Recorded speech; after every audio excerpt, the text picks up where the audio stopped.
Kia ora everybody. My presentation today will be looking at my project on memory.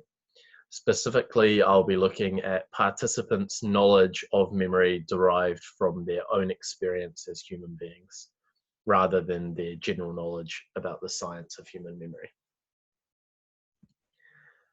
So what am I looking at? This project is looking at what people believe about memory based on their own experience of it. Specifically, it is looking at memory for events in ways that are relevant to sexual violence cases where the alleged offender is known to the complainant as opposed to being a stranger. We are seeking to find out if there are gaps in the knowledge about memory, and if so, where do these gaps lie? We are also seeking to discover whether participants subscribe to any misconceptions about memory.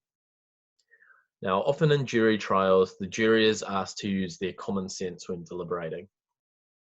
We are wanting to investigate what this might look like in terms of memory. Is jury-eligible New Zealanders' common sense understanding congruent with what the research literature says about memory? There is no hypothesis to our study. Instead, it is inquisitorial, seeking to find out what people know and experience about memory. Another part of this study is looking at the effect of the way in which questions are worded. We will randomly assign participants questions worded either positively or negatively, and I will go into more detail on this later in the presentation. So, due to memory being such a broad topic, it may be important to specify what we are not looking at. For example, we are not looking at flashbulb memories. These are memories for specific historic moments, such as what were you doing when 9/11 happened? We are not looking at these as they have no relation to complainant memory, as they are not personally experienced events. Similarly, we are not looking at bystander eyewitness testimony, as this doesn't have relevance to our sample. Eyewitness identification is also not applicable to our study, as it usually involves identifying a stranger, for example, in police lineups. Whereas we are looking at sexual violence cases where in over 95% of cases, the alleged offender is known to the complainant. So who are we looking at? Our sample will come from jury-eligible New Zealanders, meaning it will only include people over the age of 18. Our sample will seek to represent a typical New Zealand jury rather than collecting from a specific cohort. It is easier to look at who can't actually be on a jury rather than who can. This means our sample cannot include anyone with an intellectual disability, a member of parliament, the Governor-General, a judge, community magistrate or visiting justice, a member of the parole board, a barrister or solicitor with a current practicing certificate, a justice of the peace who hears cases in the district court, employees of the following organisations: New Zealand Police, Department of Corrections, and Ministry of Justice. People who have been imprisoned or sentenced can't serve on a jury if they have been sentenced to imprisonment for life or for a term of 3 years or more, or to preventative detention, or if they have been sentenced to imprisonment for a term of 3 months or more in the last 5 years.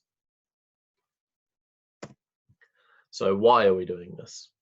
Research of this kind has not previously been undertaken. While there has been some research done on people's general knowledge about memory, there has not been much research on personal experience of memory. This is also the point of difference in our study. We are wanting to look at what people believe they know about memory based on their own experience as a human being. By looking at this, we will be able to see whether people's personal experience of memory matches up with what the literature says about it. For example, a common question in general knowledge memory surveys is around whether memory is like a video camera, accurately recording events which can be played back in detail. Past literature has suggested that this is a common misconception. However, results may differ when participants are asked if their memory works as a video camera, as opposed to how memory generally works. Also, the wording of the question and the context may be relevant to how people may have responded to this question in past studies. So why does this matter?